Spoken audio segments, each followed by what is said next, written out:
আলহামদুলিল্লাহ, আজকে হইল নামাজ পড়লে কি পুরস্কার দিবে আল্লাহ পাক রব্বুল আলামিন। নামাজ পড়লে আল্লাহ পাক রব্বুল আলামিন কি পুরস্কার দিবে? 5 ওয়াক্ত নামাজ পড়লে, 5 ওয়াক্ত নামাজ পড়লে আল্লাহ পাক রব্বুল আলামিন তারে 5টা পুরস্কার দিবে। সুবহানাল্লাহ, সুবহানাল্লাহ।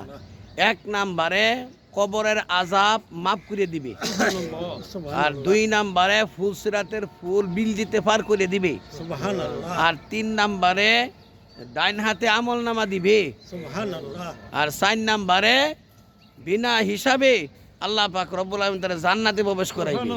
সুবহানাল্লাহ, সুবহানাল্লাহ।